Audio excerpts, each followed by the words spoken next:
47 start करते हैं जी। आज का प्लान आपके सामने लिखा है। प्लान तो आपको पता है मेरा हर दफ़ा इसी किस्म के बड़े बड़े प्लान होते हैं। आज ये कर देंगे वो कर देंगे, लेकिन देखते हैं क्या कुछ हो सकता है। ठीक है जी। आपको 2 सवाल होमवर्क में दिए थे, 3 दिए थे, मतलब 2 आज डिस्कस हो जाए, अल्लाह करे ये भी। ठीक है, तो प्लान मेरा ये है, पहले टाइमथी एंटरप्राइजेज जो है वो डिस्कस करूंगा, बातें बंद कर दें अब। ठीक है जी। और उसके बाद स्काई इलेक्ट्रॉनिक्स को कर लेंगे। स्काई इलेक्ट्रॉनिक्स पहले इसलिए नहीं कर रहा क्योंकि इसमें डाउटफुल डेट की भी शायद थोड़ी सी रिवीजन करनी पड़े, तो ये ना हो कि इतना लेंथी हो कि दूसरा सवाल रह जाए। तो पहले हम टाइमथी को कर लेते हैं डिस्कस।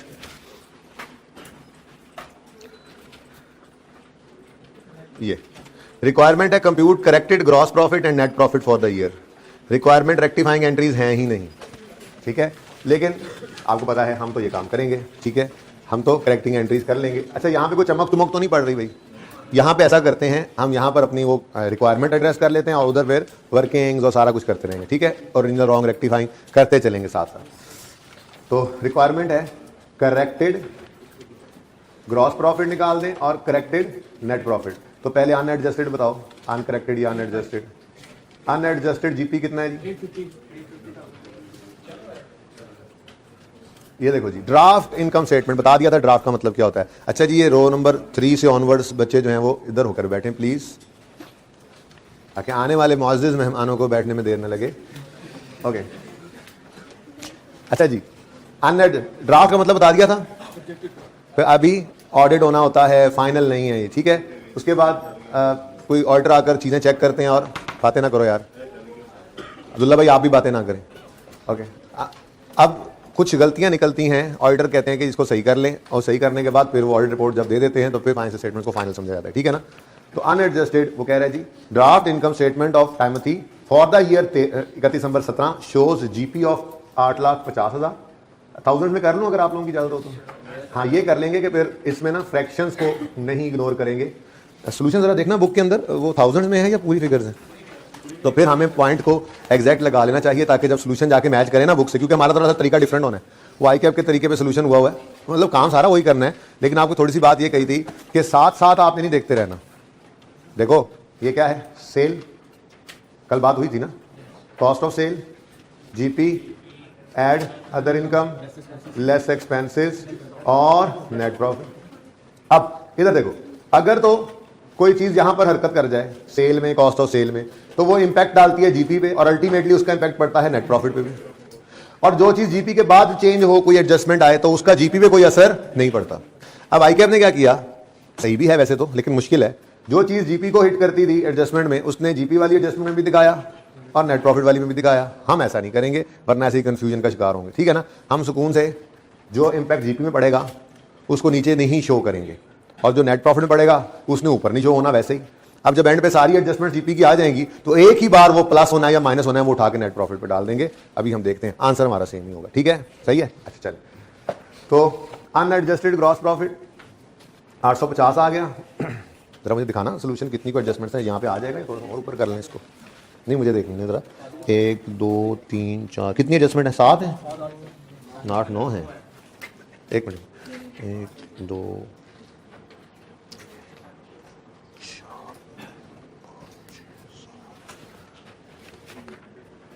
नहीं, असल में नेट प्रॉफिट भी है ना, तो नहीं करना तो इधर ही है, उधर तो सारी वर्किंग्स करनी है। यहाँ पे करेक्टेड ग्रॉस प्रॉफिट निकालना है हमने, तो पहले अनएडजस्टेड, ये तो कोई एडजस्टमेंट नहीं है ना, प्लस माइनस देखना। अनएडजस्टेड जीपी कितना बताया अभी आपने?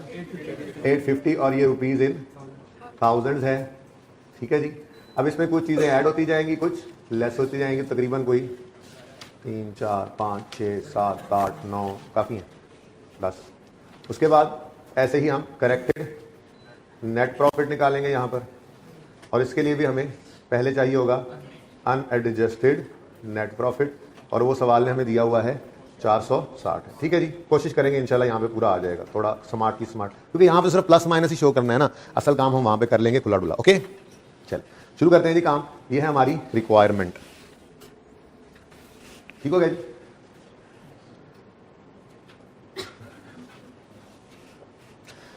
ओके जी, अब ये कुछ प्रॉफिट्स उसने बता दिए, ड्राफ्ट इनकम स्टेटमेंट से निकाले हमने, और फिर कह रहे हैं during review of financial statements, जब हम रिव्यू कर रहे थे या ऑडिटर रिव्यू कर रहे थे, जो भी कर रहा था, फॉलोइंग एरर्स वर नोटिस्ड। कुछ एरर हो गए हैं, जिसमें पहला क्या है, an invoice of 3700 was debited to purchases. अच्छा मैं यूं करता हूं, ऐसे वन बाय वन करते जाते हैं, ऐसे क्या वो टेबल बनाना, ठीक है ना। एडजस्टमेंट वन में ऐसे ओरिजिनल लिखेंगे, फिर रॉन्ग लिखेंगे, फिर रेक्टिफाइंग, क्या ख्याल है, ठीक है ना। ऐसे वन बाय वन चलते। तो क्या है जी, वो कह रहा है an invoice of 3700 was debited to purchase, ये हुआ है, but the goods were received after year end and were not included in closing inventory. अब अगर हम याद करें इंट्रो में, तो हम एक उसूल लिखा करते थे, in the absence of specific information, FOB CIF वाला कुछ जिक्र ना हो, तो नॉर्मल अजम्पशन क्या है, जब गुड्स रिसीव करेंगे तब रिकॉर्ड करेंगे, ऐसे ही है, और जब गुड्स डिलीवर करेंगे तो सेल रिकॉर्ड करेंगे, ऐसे ही है ना। तो गुड्स रिसीव होनी है तो परचेज रिकॉर्ड होनी है। अब वो क्या कह रहा है, इस साल में ड्यूरिंग द ईयर ये एरर पकड़ा गया, क्या, एक परचेज 3700 की रिकॉर्ड हुई पड़ी है, ठीक है, एक इनवॉइस, इनवॉइस का मतलब उधार वाली परचेज, ठीक है ना। An invoice of 3700 was debited to purchase, यानी एंट्री हो गई है परचेजेस डेबिट क्रेडिटर क्रेडिट, लेकिन वो कह रहे हैं गुड्स तो ईयर एंड के बाद रिसीव हुई हैं। इसका मतलब इधर देखो, ओरिजिनल एंट्री क्या है, ओरिजिनल एंट्री क्या है कि कुछ होना ही नहीं चाहिए था, लेकिन रॉन्ग एंट्री क्या हुई, परचेजेस डेबिट क्रेडिटर। भाई इनवॉइस का मतलब पेबल ही होता है ना, वैसे भी सवाल खामोश हो तो हम अजम्पशन लेते हैं कि ये क्रेडिट की ट्रांजैक्शन है, उधार वाली है, ठीक है ना। परचेजेस डेबिट कितने से, 3.7 से, और क्रेडिट, तो ओरिजिनल कुछ नहीं होना चाहिए था, गलती से ये हो गया, तो रेक्टिफाइंग एंट्री जिसका इंपैक्ट हम लिया करेंगे, ठीक है। रेक्टिफाइंग एंट्री क्या है, क्रेडिटर को डेबिट करो और परचेजेस को 3.7, ठीक है। अब हमारा मकसद बैलेंस शीट आज है ही नहीं, क्योंकि उसने हमें क्या कहा, करेक्टेड प्रॉफिट निकाल दो, GP या नेट प्रॉफिट, ग्रॉस प्रॉफिट या नेट प्रॉफिट। तो प्रॉफिट एंड लॉस अकाउंट को तो हिट करती हैं इनकम्स और एक्सपेंसेस, यानी प्रॉफिट एंड लॉस के आइटम्स। इसका मतलब जब रेक्टिफाइंग एंट्री में परचेजेस क्रेडिट हो रही हैं, क्रेडिटर डेबिट हो रहे हैं, क्रेडिटर को हम नहीं देखना, हम सिर्फ इस इंपैक्ट को पकड़ेंगे और इसका इम्पैक्ट प्रॉफिट पे सोचेंगे, ठीक है। Purchase is an expense, purchase is an expense, बोलो समझ आती है। और एक्सपेंस हो रहा है कम, एक्सपेंस क्या हो रहा है, कम, एक्सपेंस के कम होने से प्रॉफिट, ये तो पता है ना आपको, इतनी बातें तो याद है ना, कि अगर इनकम बढ़े तो प्रॉफिट्स बढ़ते हैं कहता है इनकम बढ़े तो प्रॉफिट कम होते हैं, भाई कह रहा है भाई। और अगर इनकम कम हो तो प्रॉफिट्स भी कम हो जाते हैं, एक ये रूल बचपन वाला। फिर एक्सपेंसेस अगर बढ़े तो प्रॉफिट्स कम होते हैं, एक्सपेंस जो हुआ इनवर्स रिलेशन, और अगर एक्सपेंसेस कम करें हम, जिनको रिवर्सल कह रहे होते हैं, तो प्रॉफिट्स उस वजह से बढ़ जाएंगे। ये हो गया दूसरा रूल। ऐसे ही अभी तीसरा आपको स्टॉक के बारे में रिवाइज करा के लिखवाऊंगा, और ये ज़्यादा इंपॉर्टेंट इसलिए भी पहले करवा, ज़्यादा इंपॉर्टेंट ये इसलिए भी है क्योंकि आइए सेट के अंदर इस तरह के मामला ज़्यादा यूज़ होने हैं कन्वेंशनल रेक्टिफिकेशन से, लेकिन वो भी यूज़ होनी है पर बड़ी आसान लेवल की। तो इसलिए प्रॉफिट के ऊपर इम्पैक्ट देखना, ये प्रैक्टिस करना बहुत ज़रूरी है आइए सेट को करने के लिए।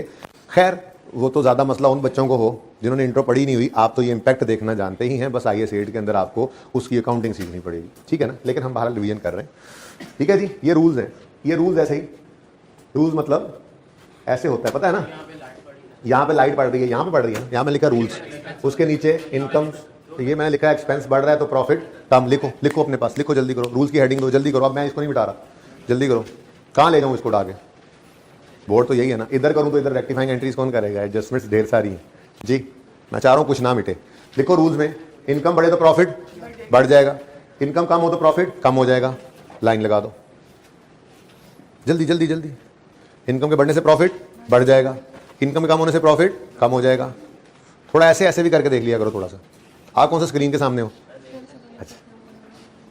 अच्छा है ना। यहाँ पे फजूल सी बात बस लिख दी हमने, जो आप रजिस्टर पे 1 मिनट में लिख लोगे, अहम बातें बाकी अलग। दूसरा रूल, एक्सपेंस बढ़े तो प्रॉफिट कम होता है, नॉर्मल सी बात है, ये मेरे बोलते बोलते ही लिख सकते थे आप लोग, देखने की जरूरत ही नहीं। कैमरा पे तो नहीं ना चमक पड़ रही है यहाँ पे, वो नहीं ऐसे ऐसे हो सकते जी। एक्सपेंस बढ़े तो प्रॉफिट कम होगा, और एक्सपेंस कम हो तो प्रॉफिट बढ़ जाएगा, ये दूसरा रूल हो गया।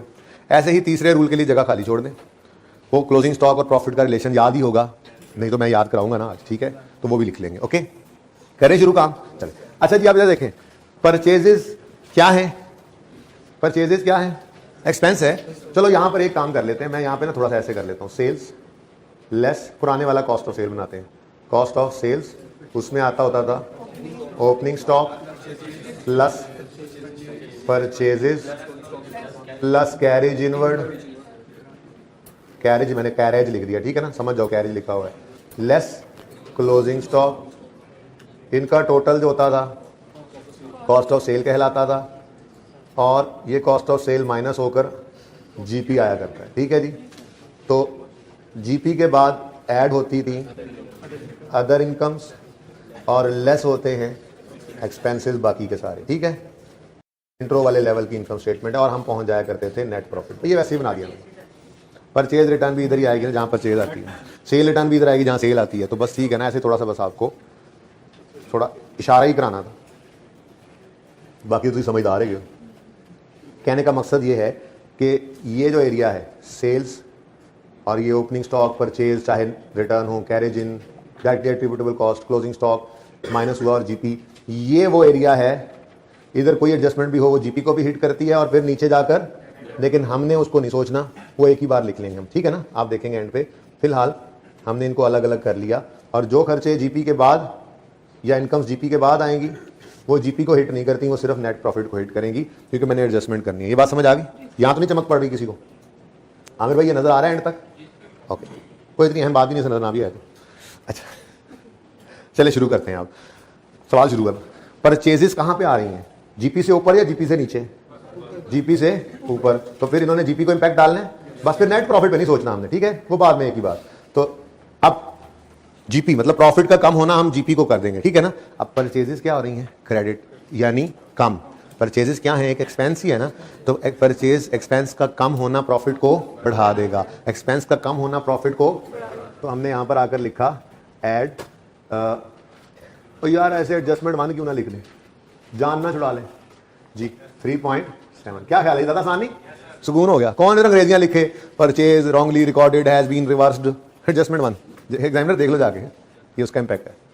ये भी सही है, ये भी सही है। गलत काम नहीं बताऊंगा कि ये कर लो, नंबर काटने वाला काम थोड़ी बताऊंगा, पढ़ाने के लिए आपको बुलाया है ना, ठीक है। लेकिन अगर कोई लिखना चाहे, तकलीफ महसूस कर रहा हो, तो यहाँ पर लिख ले रिवर्सल ऑफ परचेज। अगर कोई लिखना चाहे तो लिख सकता है। ये मैं बताता रहूंगा पर मैं लिख नहीं रहा। रिवर्सल ऑफ परचेज भाई, परचेज परचेज परचेज, परवेज नहीं परचेज। ओके जी, ठीक है। अच्छा मुझे पता है इसका इंपैक्ट इधर ही पढ़ना है, लेकिन छोड़ो, वो एक ही बार जब एंड पे इंपैक्ट निकलेगा ना, इकट्ठा ही एक ही बार यहाँ पे हम उसको डाल देंगे, ठीक है। चलें आगे, यहां तक समझ आ रहा है? कहीं पे कंफ्यूजन हो तो रोक लेना मुझे। चलूं आगे? इजाजत, बड़ी मेहरबानी जनाब, जरा नवाजी का शुक्रिया। ट्रांसपोर्टेशन इनवर्ड क्या मतलब? कैरेज इनवर्ड, कैरेज इनवर्ड, ठीक है। 2000 का कैरेज इनवर्ड है, ठीक है जी। वॉज इंक्लूडेड एज, यानी था कैरेज इनवर्ड। अच्छा अल्टीमेटली है तो एक्सपेंस ही, पर मसला यह है, एग्जामिनर की फनकारी यह है कि उसने सिर्फ नेट प्रॉफिट पे इंपैक्ट नहीं मांगा कि इग्नोर करके भी काम चल जाता। बात समझिए, अगर कहते ना नेट प्रॉफिट क्या इंपैक्ट है, तो हम कहते ओ भाई एक जगह एक्सपेंस, एक एक्सपेंस यहां पर ऐड होने की वजह यहां पे ऐड हो गया, बट ठीक है अल्टीमेटली नेट प्रॉफिट कोई फर्क नहीं पड़ता, ठीक है ना। उसने कहा नहीं अलग अलग बताओ, तो हमें अलग अलग बताना पड़ेगा, ठीक है। देखो कैरेज इनवर्ड था तो मतलब यहां पे आना चाहिए था।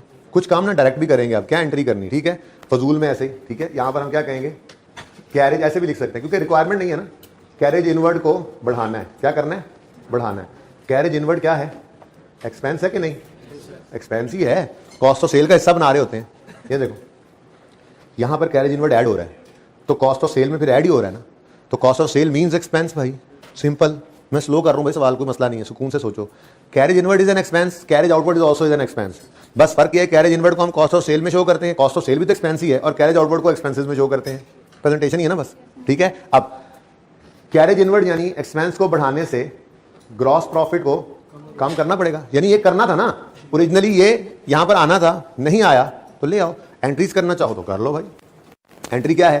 Carriage inward debit cash credit करना था, हमने कर दिया carriage outward expense debit cash credit. तो सही करने के लिए कैरेज इनवर्ड को डेबिट करेंगे, कैरेज आउटवर्ड को क्रेडिट करेंगे। फजूल काम क्यों करें भाई, जो टेक्निकल होगी एडजस्टमेंट वो कर लेंगे। यहां पर डायरेक्ट सोच सकते हैं, क्या ख्याल है? चल सकते हैं या करूं एंट्रीज? जरूरत है कोई नहीं है ना, खाम खा फजूल में टाइम जाया करने की, ठीक है। सादा बात यह है कैरेज इनवर्ड को हमने बढ़ाना है, और तो जहां पर मेरे से इस सवाल के अंदर ना, जहां पर मुझसे इस सवाल के अंदर मुमकिन हुआ, मैं ऐसे ही डायरेक्ट सोच लूंगा वक्त बचाने के लिए। और जो टेक्निकल एडजस्टमेंट होगी जिसमें आपको एंट्री भी सिखानी चाहिए तो ओरिजिनल भी करूंगा, रॉन्ग भी करूंगा, रेक्टिफाइंग भी कर दूंगा, ठीक है। अगर कहो तो इसकी भी कर देता हूं। रेक्टिफाइंग एंट्री ही मैं लिख रहा हूं, देखो कैरेज इनवर्ड अभी बोला आपको, फिर सुन लो एक बार ताकि आगे के लिए पक्का हो जाए कि जहां जरूरत नहीं है मैं नहीं करूंगा। कैरेज इनवर्ड एक्सपेंस डेबिट होना था, कैश क्रेडिट होना था, हो गया। Carriage outward expense debit, cash credit सही करने के लिए क्या करेंगे? Carriage inward expense debit, carriage outward credit, carriage inward debit, carriage outward credit. तो मैंने ये रेक्टिफाइंग एंट्री ही लिखी है भाई टाइम बचाने के लिए। आप पर्चे में ये भी ना लिखो, जुबानी करो, ये रिक्वायर्ड थोड़ा ही था, ठीक है। अब कैरेज इनवर्ड जीपी से ऊपर की चीज है, तो जब इस एक्सपेंस को बढ़ाएंगे तो जीपी कम होगा, जीपी कम होगा तो लेस, एड लेस, कोई तरतीब नहीं, बस करते जाओ। एडजस्टमेंट नंबर 2, आप कोई मुश्किल होगा तो ऐसे मैं लिख भी दूंगा आपके लिए। ये क्या है जी? Carriage inward recorded, carriage inward recorded कितना? अब जब 2 से इसको रिकॉर्ड किया तो इसने जीपी को कम कर दिया, ठीक है। यहां तक कहानी खत्म। मुझे पता है इसका इंपैक्ट नीचे जाना है, लेकिन हम वो साथ साथ नहीं देख रहे, ठीक है। अब आओ वापस। अब जहां पे वो आउटवर्ड गलत रिकॉर्ड किया था उसको रिवर्स भी तो करेंगे ना। अब जब उसको रिवर्स करेंगे तो इसका इंपैक्ट जीपी पे नहीं आना बल्कि नेट प्रॉफिट पे। अब एक्सपेंस क्या हो रहा है?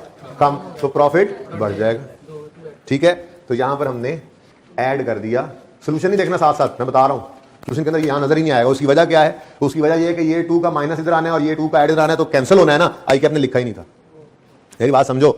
ये 2 मैं इस पे इंपैक्ट डालूं तो ये 2 इसको भी कम करेगा ना। देखो ना, असल में कहानी पता है क्या है? असल में कहानी ये है कि ये 850 हमें यहां से उठाकर दे दिया उसने, और ये 460 यहां से उठाकर दे दिया इसने, ठीक है ना। तो ये पहले से फिगर्स निकली हुई हैं जो यहां पर हमें उठाकर दे दी हैं उसने। तो अगर कोई चीज यहां पर हिट कराएं तो उसने इसको इंपैक्ट डालना है, तो ये ऑटोमेटिकली थोड़ा ही चेंज होना है। एक्सेल की शीट थोड़ा ही है, उस पर भी इंपैक्ट हमें लेना ही पड़ना था ना। अब उसूली तौर पर एक बार ये भी सुन ही लो, ये 2 की कमी अल्टीमेटली इसको भी कम करती, बोलो, और फिर ये दूसरा रिवर्सल इसको बढ़ा देता, तो दोनों कैंसिल होकर 0 होते हैं ना। आई के अपने इसको प्रेजेंट ही नहीं किया तो बच्चा कंफ्यूज हो जाता है कि ये कहां गया, ये कहां गया। इसलिए मेरी तरतीब थोड़ी सी डिफरेंट हो गई। मैंने क्या कहा, इसको एंड पे एक ही बार देख लेंगे। अब कैरेज इनवर्ड को बढ़ाया यानी रिकॉर्ड किया तो उससे जीपी कम हो गया, हो गया। कैरेज आउटवर्ड को कम किया तो इससे जीपी पे तो कोई असर नहीं पड़ना, जीपी के बाद की कहानी है, ठीक है। तो जीपी के बाद की कहानी क्या है? नेट प्रॉफिट पे इंपैक्ट पड़ेगा, एक्सपेंस कम होने से नेट प्रॉफिट बढ़ जाएगा। तो ऐड कर दिया हमने, एडजस्टमेंट 2 लिख लो, पर्चे में काफी है। लेकिन चलो आपके समझाने के लिए carriage inward reversed, carriage inward reverse, या यू लिख लो कैरेज आउटवर्ड रिवर्स, बल्कि बेहतर यही है। हाँ सही है, कैरेज इनवर्ड को ही आउटवर्ड लिखा हुआ था ना। क्या कर दिया हमने, ये आपके समझाने के लिए अभी पर्चे में लिखने की जरूरत नहीं थी, पर्चे में ये लिख दिया काफी है। ओके, कितना समझ में आ रहा है? तो ये मैं कह रहा था कि अगर इस 2 का इंपैक्ट साथ इधर लेना तो ये कैंसिल हो जाता है, फिर हम साथ लेने की मुसीबत में नहीं पड़ेंगे, मुश्किल होता है संभालना उसको। सुकून से चलते रहो, जो जीपी से ऊपर की चीज है उसको जीपी पे हिट कराओ, जो जीपी से नीचे की चीज उसको नेट प्रॉफिट पे हिट कराओ, बस अल्लाह खैर सलाह एंड पे देखते हैं क्या करना है। यहां तक मेरे साथियों सारे किया हुआ ना ये सवाल पहले? मुझे लग रहा है आप लोगों को समझ नहीं आ रही। किस किस को समझ नहीं आ रही? माजी याद आ रहा है, तो इसमें दुखी होने की क्या बात है यार, अच्छा है ना।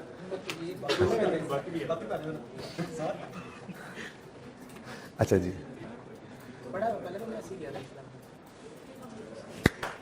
नहीं हो रहा बंद यार इस क्लास में भी। 1 मिनट जरा पॉज करें। अच्छा जी भाई, ये इसी तरह थोड़ी देर बंद कर दें, फिर ऑन कर दीजिएगा थोड़ी देर में। अच्छा, नंबर 3 क्लोजिंग स्टॉक आ गया।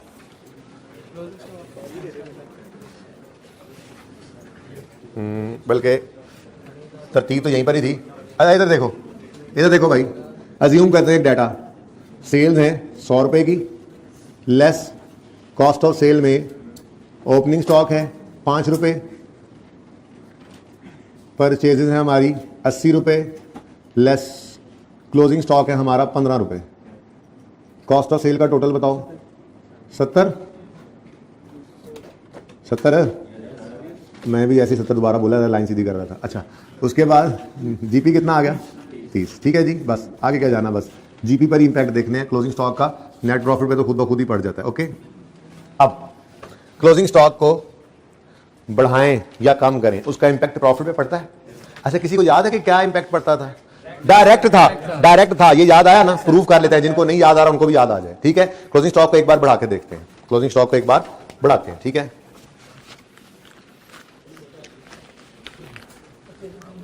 सब कुछ सेम रखें, ठीक है, सब कुछ सेम रखें, 100, 5, 80 और क्लोजिंग स्टॉक को बढ़ा दें, 20 कर दें। चलिए ठीक है, 20 कर दें, तो ये कॉस्ट ऑफ सेल को कम कर गया और 65 और प्रॉफिट बढ़ गया।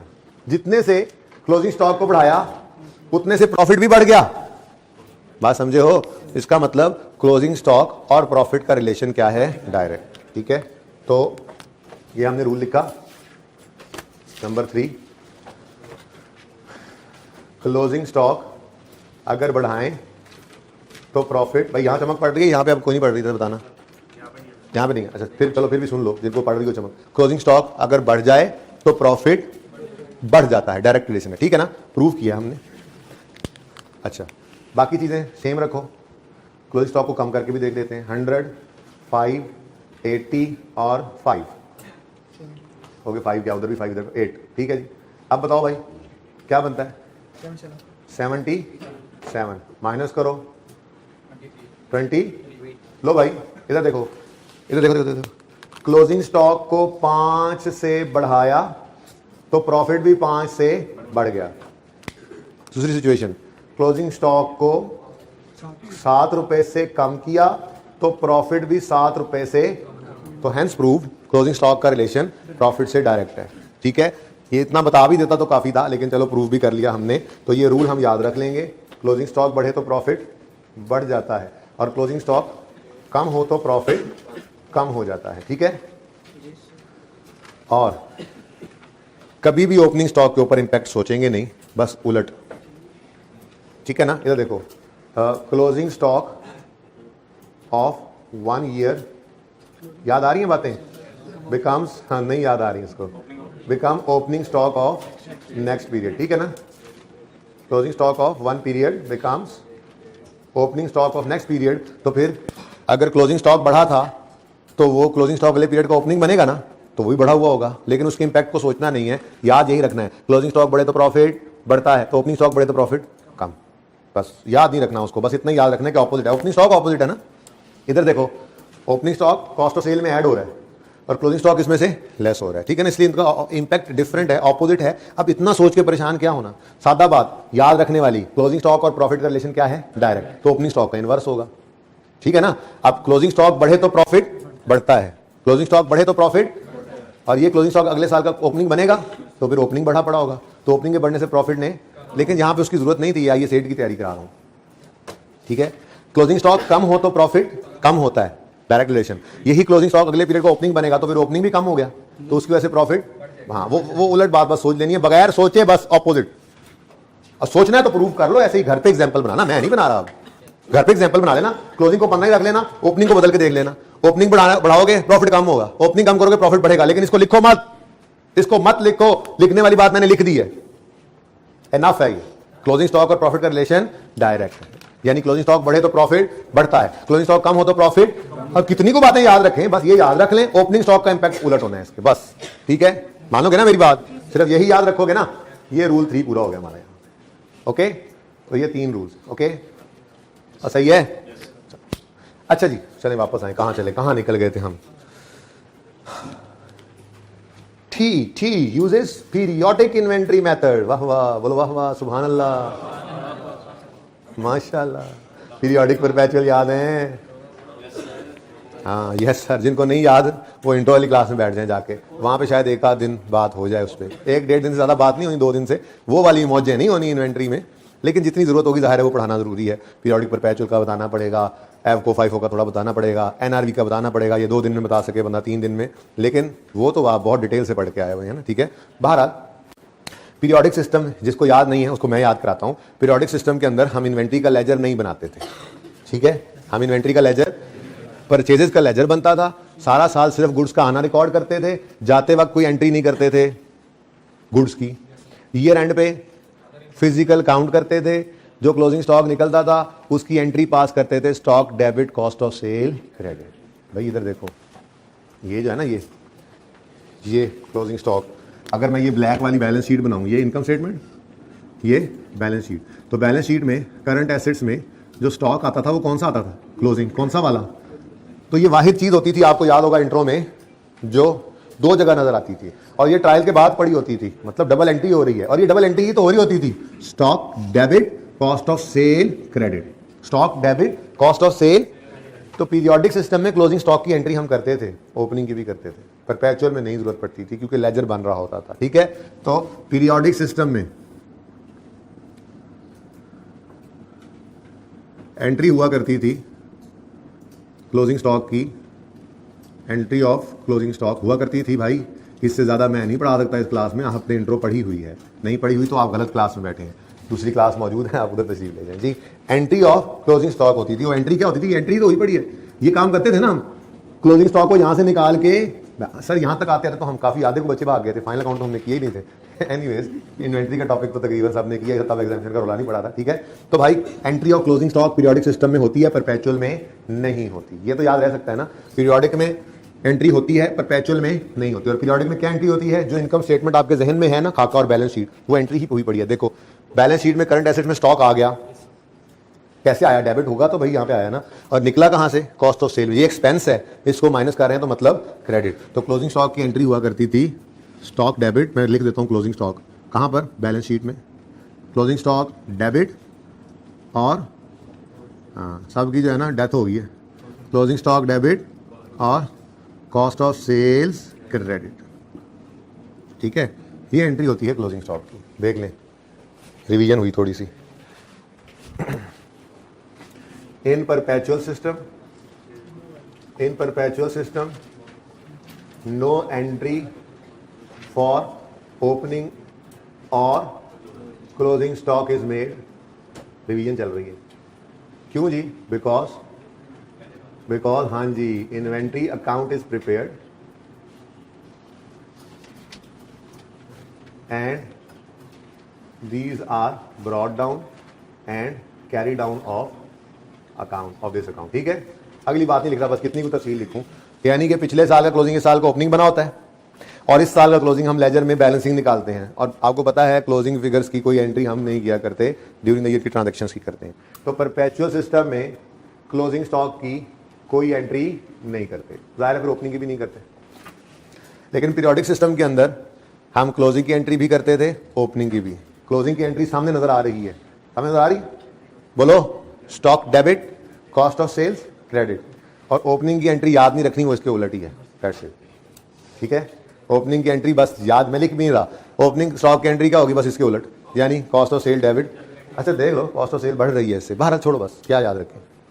तो दो बातें हमने आज रिवाइज की, पहली बात क्लोजिंग स्टॉक और प्रॉफिट का रिलेशन डायरेक्ट है, ठीक है, बस ओपनिंग को मत सोचो, वो उसके उलट है। दूसरा, परपेचुअल में क्लोजिंग स्टॉक की एंट्री नहीं हुआ करती थी, यादें ताज़ा हो रही हैं आहिस्ता आहिस्ता। पीरियोडिक में जो एंट्री होती थी वो मैंने आपको बता दी, ठीक है। बैलेंस शीट में क्लोजिंग स्टॉक आ गया, cost of sale income statement के अंदर माइनस हो गई, ये क्लोजिंग स्टॉक की एंट्री है। ओपनिंग की एंट्री नहीं सोचनी, वो इसके उलट है।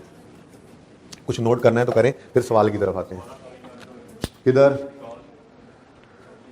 Because inventory account is prepared and these are brought down and carry down. यार अब अगली बात समझ जाओ ना, मैंने ये सोचा कि अब अगली बात आप समझ जाओगे, अगर नहीं समझ रहे तो लिखो, inventory account is prepared and closing balance is calculated as a balancing figure. लिखो लिखो, फिर लिखना है तो लिखो, फिर मौजे करो। Because inventory account is prepared and closing balance is calculated as a balancing figure. चलो ये तो अच्छा होगा, फिर समरी सी बन गई। इधर देखो, इन परपेचुअल सिस्टम सिर्फ क्लोजिंग लिख लेते हैं, no entry for closing stock is made because inventory count is prepared and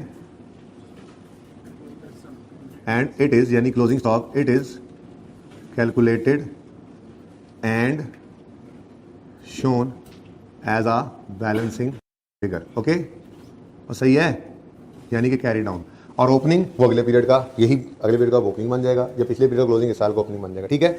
तो परपेचुअल सिस्टम में कोई एंट्री नहीं होती क्लोजिंग स्टॉक की, क्योंकि इन्वेंट्री अकाउंट प्रिपेयर होता है, और इट इज मतलब क्लोजिंग स्टॉक इज कैलकुलेटेड। आप क्लोजिंग स्टॉक ही लिख लें, इट ना लिखें, इट मारने वाली नहीं, कंध वाली नहीं जी। In perpetual system no entry of, याद, ये बात याद आई है कुछ इन, जिनको नहीं आई भाई वो क्लास बदल ले, मैं कह रहा हूँ। इन परपेचुअल सिस्टम, वैसे खैर इतना की इस्तेमाल है जितना बता दिया। In perpetual system no entry for closing stock is made because inventory account is prepared and it is calculated and shown as a balancing figure. जो क्लोजिंग स्टॉक है वो बैलेंसिंग फिगर आ रही होती है, CD। लेकिन पीरियोडिक सिस्टम में हम inventory का लेजर नहीं बनाया करते थे, परचेजेस का लेजर बनता रहता है, और साल के एंड पे क्लोजिंग स्टॉक गिनती करते हैं फाइफो या एफको लगाते हैं और जो स्टॉक आता है क्लोजिंग उसकी एंट्री पास करते हैं, क्लोजिंग स्टॉक बैलेंस शीट में लिखते हैं डेबिट और कॉस्ट ऑफ सेल में से उसको करते हैं क्रेडिट, ताकि हम ये कहें कि ये तो अभी बिका ही नहीं है, इसको एक्सपेंस ना बनने दो, इसको एसेट बना लेते थे। याद आ रही है बेसिक्स, इंट्रो याद है माजी। परपेचुअल सिस्टम में नई एंट्री होती क्लोजिंग स्टॉक की, पीरियोडिक सिस्टम में होती है, ठीक है। इसीलिए ये रेक्टिफिकेशन वहां पे कंफर्टेबल था। क्यों? क्योंकि इन्वेंट्री का टॉपिक करके आते थे, ये बातें ऐसे टिप्स पे होती थी, साथ ही रेक्टिफिकेशन भी हो जाती थी। अब रेक्टिफिकेशन तो थोड़ी थोड़ी याद है, इन्वेंट्री भूल गई है, क्या कर सकते हैं। अपना रजिस्टर ओपन कीजिएगा घर जाके इंट्रो वाला, और जस्ट एक नज़र पहले 2 कुल लेक्चर्स को देख लीजिएगा, जिसमें उस्ताद ने आपको पीरियोडिक सिस्टम और परपेचुअल सिस्टम की एक्सप्लेनेशन दी होगी और कोई एक आधा सवाल करवाया होगा। जस्ट वो देख लीजिएगा, everything will be okay fine. ये उसूल समझ में आया कुछ? ये इंपॉर्टेंट नहीं है, इंपॉर्टेंट तो ये है जो ज़्यादा इस्तेमाल हुआ करेगा in periodic system. In periodic system closing stock की एंट्री क्या होती है? Closing stock debit, cost of sale. ये कितने बच्चों को समझ नहीं आई बात? ये एंट्री होती है। ओपनिंग स्टॉक की एंट्री सोचनी नहीं है, बस ये याद रख लो, ओपनिंग स्टॉक की एंट्री इसके उलट है, बिना सोचे, क्योंकि ज़्यादा सोचने से भी परेशानी होती है। तो अब 2 बातें सामने आ गई, एक पीरियोडिक सिस्टम की क्लोजिंग स्टॉक की एंट्री और दूसरा क्लोजिंग स्टॉक का प्रॉफिट से रिलेशन। एक क्लोजिंग स्टॉक की पीरियोडिक सिस्टम में क्लोजिंग स्टॉक की जर्नल एंट्री और दूसरा क्लोजिंग स्टॉक और प्रॉफिट का रिलेशन। एंट्री क्या है? Closing stock debit, cost of sale, और क्लोजिंग स्टॉक का प्रॉफिट से रिलेशन क्या है? डायरेक्ट। क्लोजिंग स्टॉक अगर बढ़ना है तो प्रॉफिट बढ़ेगा, और कम होना है तो प्रॉफिट भी कम होगा, ठीक है। ये डिस्कशन नोट करनी है कर लें, कोई क्वेश्चन है तो पूछ लें। उधर ही रखते हैं, मैं हो गया नोट? अच्छा, एडजस्टमेंट अगर आपकी ज़्यादा हो तो पढ़ लें अब। अच्छा जी, 1 मिनट, जिन्होंने नहीं अभी पढ़नी वो ना पढ़ें, बाकी बच्चे एडजस्टमेंट 3 को पढ़ें, और पढ़ के ना साथ में ना नीचे वाली लाइन भी पढ़ें, टीई यूजेस पीरियोडिक सिस्टम, यानी कि क्लोजिंग स्टॉक की वो एंट्री करते होंगे, ठीक है ना। तो एडजस्टमेंट 3 पढ़ें, ओरिजिनल एंट्री लिखें, रॉन्ग एंट्री लिखें और रेक्टिफाइंग एंट्री लिखें। जल्दी करें, खुद से करें ये काम।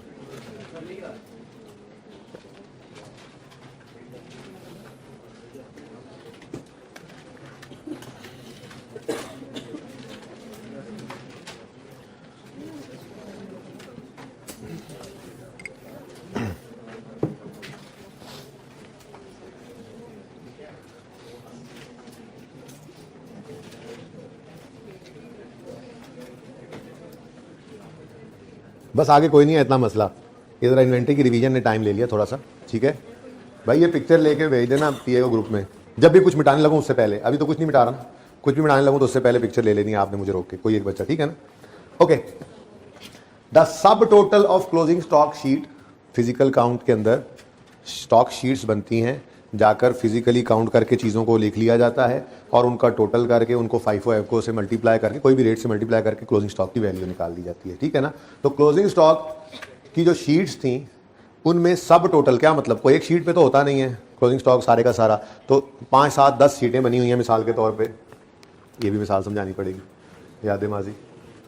एक शीट है स्टॉक शीट नंबर 1, उसके ऊपर ऐसे आइटम्स लिखे होंगे 1, 2, 3, 4, 5, ये चीज़ें पड़ी हैं, और टोटल जो है उसका 1000 रुपया है मिसाल के तौर पे। ऐसे ही फिर दूसरा सफ़ा ओपन होगा, ठीक है जी, दूसरे सफ़े के ऊपर भी ऐसे ही चीज़ें आती जा रही हैं और उनका टोटल आ रहा है मिसाल के तौर पे 2500, ठीक है जी, टोटल। ओके, ऐसे ही तीसरी शीट है और तीसरी शीट पे भी ऐसे ही आइटम्स आ रहे हैं। अगर अपने सवाल वाली फिगर बना लें,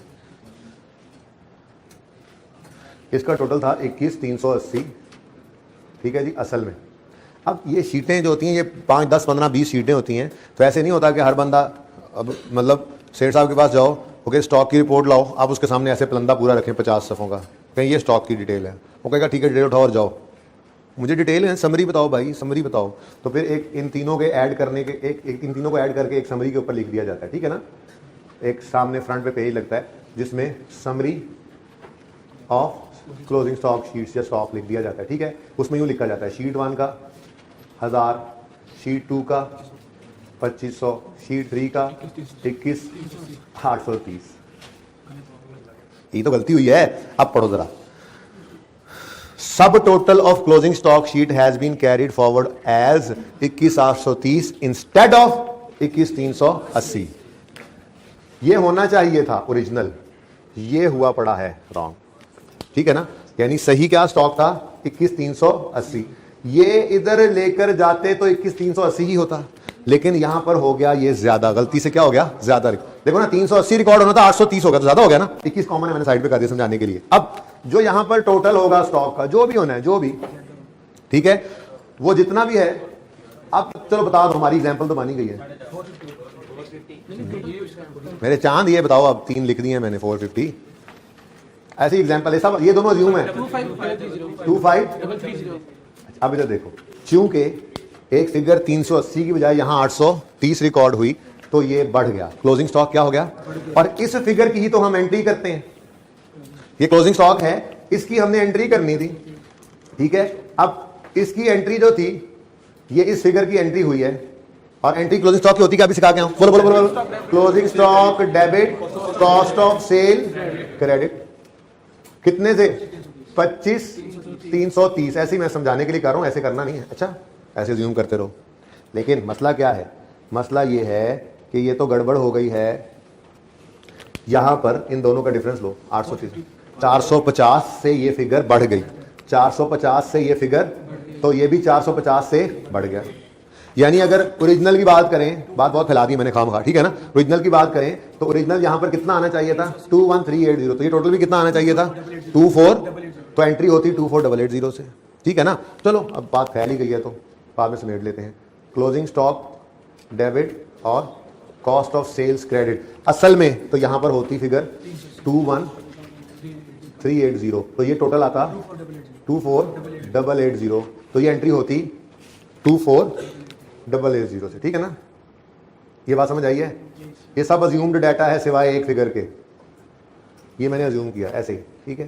तो एंट्री होनी चाहिए थी 24 से, हो गई 25 से, कितने से ज्यादा हो गई है, 450 से, तो 450 को क्या कर देंगे, रिवर्स। ये तो है सारी कहानी, ठीक है ना। अब ये सारी कहानी आपको पता नहीं, ये सारी कहानी आपको पता, आपको ये सब अज्यूम्ड फिगर का पता नहीं है, इसलिए आपको इन सब बातों का पता भी नहीं है, ठीक है ना।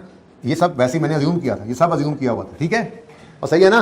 अब हमारे पास तो सिर्फ इतना डाटा है, जितना भी था क्लोजिंग, उसमें एक ऐसा है जो 450 से ज्यादा रिकॉर्ड हो गया, बात समझ रहे हो ना।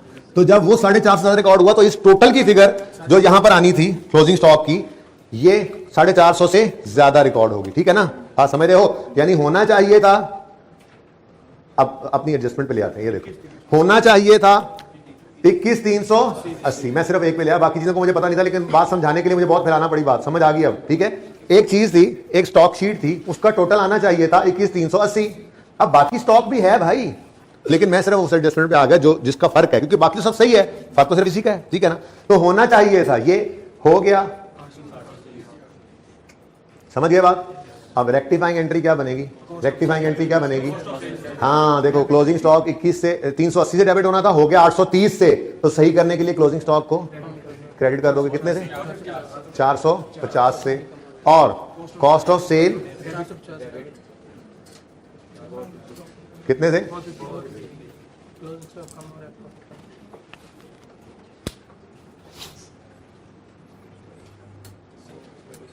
अब देखो, जब भी क्लोजिंग स्टॉक के एडजस्टमेंट आए, असल कहानी तो ये है, ठीक है, लेकिन इसमें एक थोड़ा सा मसला आ जाएगा।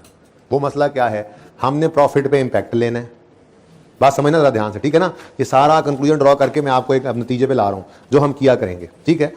गलती कर बैठोगे, क्या कहोगे, कॉस्ट ऑफ सेल जीपी से ऊपर है, कॉस्ट ऑफ सेल 450 से बढ़ा दो, कॉस्ट ऑफ सेल बढ़ने से प्रॉफिट कम होगा, तो 450 से आप जीपी को कम कर लोगे।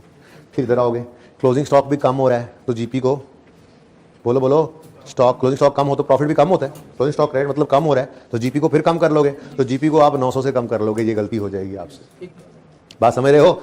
नहीं, एक दफा क्यों याद कराऊं, हम काम ही वो कर लेंगे, कॉन्सेप्ट सारा दे दिया, असल कहानी ऐसे ही है, असल कहानी बिल्कुल सही है, लेकिन वहां पे आपको ध्यान क्या रखना है, ये 450 का इंपैक्ट एक बार ही लेना है ना जीपी पे। तो बोलो, असल में तो हुआ क्या है, क्लोजिंग स्टॉक के कम होने की वजह से कॉस्ट ऑफ सेल बढ़ी है, बात समझ रहे हो। क्लोजिंग स्टॉक के कम करने, सही करते हुए कम किया ना, रेक्टिफाइंग एंट्री में क्लोजिंग स्टॉक को हमने क्या किया, कम, तो कम होने से ये कॉस्ट ऑफ सेल बढ़ी है। अब आप कॉस्ट ऑफ सेल का बढ़ना जीपी पे 450 डालो, और क्लोजिंग स्टॉक कम होना भी जीपी पे 450 डालो, तो ये तो 900 का इंपैक्ट पड़ गया, बात समझ रहे हो। इसलिए जब भी कभी अब रेक्टिफिकेशन के टॉपिक में क्लोजिंग स्टॉक की एडजस्टमेंट आएगी, तो हमने ये सारा काम नहीं करना, और हम अपने इस रूल की तरफ जाएंगे, सिंपल कर लेंगे जिंदगी को, सिंपल करेंगे। एक तो सिंपल बहुत हो जाएगी, इतना कुछ सोचना नहीं पड़ेगा। देखो भाई, कोई भी उसूल बनाना हो ना तो सारी बात बतानी तो पड़ती है, ठीक है। मैं क्लास के स्टार्ट में इस एसेसमेंट के स्टार्ट में ही कहता था, ओ भाई बस क्लोजिंग स्टॉक को देख लो, क्लोजिंग स्टॉक बढ़ रहा है तो इंपैक्ट पता है, प्रॉफिट को बढ़ा लो, क्लोजिंग स्टॉक कम कर रहे हो रेक्टिफिकेशन में तो जीपी को कम कर लो, कहानी खत्म। आधे बच्चे सोच रहे होते हैं यार क्लोजिंग स्टॉक कम हुआ, यार पीरियोडिक याद आ रहा है, कुछ को क्या याद आ रहा है। अब सुकून हो जाएगा कि सब कुछ किया हमने। असल तो ये काम होना चाहिए था, लेकिन इसमें एक डर क्या है कि डबल ना कर जाओ तेजी में, और दूसरा डर क्या है, टाइम बहुत वेस्ट कर रहे हो। तो भाई उसूल अब क्या बन गया, उसूल क्या बन गया, ये काम सिखाया इसलिए जरा एक बार समझ आ जाए, ठीक है ना। अब उसूल क्या बन गया, ये सारा काम नहीं करना, ये सारा काम थर्ड एडजस्टमेंट है, ठीक है। क्लोजिंग स्टॉक रेक्टिफिकेशन के अंदर सिर्फ इतना देखो, क्लोजिंग स्टॉक 380 का आना था, 830 का आ गया, तो सही करने के लिए क्लोजिंग स्टॉक को क्या करोगे, क्लोजिंग स्टॉक को इधर देखो, क्लोजिंग स्टॉक को कितने से 450 से जब क्लोजिंग स्टॉक को कम करोगे, कौन सा प्रॉफिट, जीपी बढ़ जाएगा। नहीं, डायरेक्ट रिलेशन, कहानी खत्म। ये इतना सा काम सिर्फ करेंगे। भाई बात समझ आई है? ये सारी बात सिर्फ आपको समझाने के लिए थी, क्योंकि इन्वेंट्री का टॉपिक इंट्रो में पढ़ा था और करेक्शन उसने फिर डाल दिया FAR 1 में।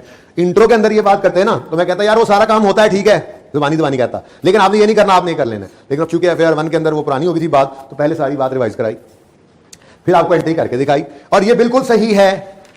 इसमें दो चीजों का मसला है, एक इंपैक्ट डबल ना ले जाओ। हालांकि असल साइंस क्या है, क्योंकि हम क्लोजिंग स्टॉक काउंट करके एंट्री करते हैं, तो क्लोजिंग स्टॉक सही करते हुए कम किया हमने, ये गलती को सही करने के लिए क्लोजिंग स्टॉक को कम किया, जिस वजह से कॉस्ट ऑफ सेल बढ़ी है और प्रॉफिट कम हुआ है, ठीक है ना। अब क्लोजिंग स्टॉक के कम करने की वजह से कॉस्ट ऑफ सेल बढ़ी है, ये तो एक ही इंपैक्ट है। अब आप गलती से क्या कर जाओ, कॉस्ट ऑफ सेल बढ़ रही है, जीपी को कम कर लो, क्लोजिंग स्टॉक कम हो रहा है, जीपी को कम कर लो, तो दो दफा आप प्रॉफिट को कम कर जाओगे, तो ये गलती ना कर बैठो। वैसे जितनी मैंने बात कर दी, गलती नहीं होनी, समझ गए, इंपैक्ट एक आना है। लेकिन फिर दूसरा मसला भी तो है, इतना टाइम लगे, ओरिजिनल लिखें, रॉन्ग लिखें, रेक्टिफाइंग लिखें, अल्टीमेटली काम तो वही हो रहा है। देखो 450 से क्लोजिंग स्टॉक कम हुआ है, कंक्लूड क्या किया हमने, इंपैक्ट कोई एक लेना है, आप कॉस्ट ऑफ सेल को बढ़ा लो, जीपी ने कम होना है, बोलो कम होना है कितने से, 450, दूसरा इंपैक्ट नहीं लेना, वही काम तो कर दिया हमने। तो इतनी ज्यादा टेंशन के बाद अल्टीमेटली जब ये काम से काम चल रहा है, तो अब उसूल क्या बन गया, आगे सेट में भी ऐसे ही करेंगे। जब भी कभी क्लोजिंग स्टॉक का इंपैक्ट लेना होगा प्रॉफिट पे, तो हम ये एंट्रीज वाला काम नहीं करेंगे। Is it concluded now? अपने पास लिख लो। जब भी कभी, असल काम भी सीख लिया हमने है, कोई कहे ना करके दिखाओ एंट्रीज भी करके दिखा देंगे फरमाइश के ऊपर, भाई कर एंट्रीज ही हैं भाई, देख लो। लेकिन हम पागल थोड़े ही हैं। आप कहोगे सर आप पागल थोड़ी, आधे घंटे से लगे हुए हैं। और भाई ये उसूल बनाने के लिए आपकी तसल्ली भी जरूरी थी ना। अब पर्चे में आप न डर होके बेदरेग क्लोजिंग स्टॉक का इंपैक्ट डायरेक्ट लेंगे, आप कहेंगे छोड़ो एंट्रियां सब करके देखा था, अल्टीमेटली यही बात निकलती है, ठीक है ना। तो अल्टीमेटली जब यही बात निकलनी है, तो ये हमारी एडजस्टमेंट थी है बस, ठीक है।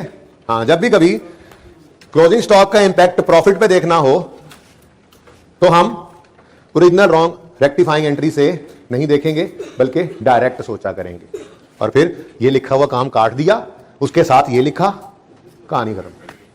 जब भी कभी क्लोजिंग स्टॉक का इंपैक्ट, ये रेक्टिफिकेशन के टॉपिक की बात कर रहा हूं, रेक्टिफिकेशन के टॉपिक में क्लोजिंग स्टॉक का इंपैक्ट प्रॉफिट पे देखना होगा, तो हम ORR पूरा ना लिखना, ओरिजिनल रॉन्ग रेक्टिफाइंग, ठीक है।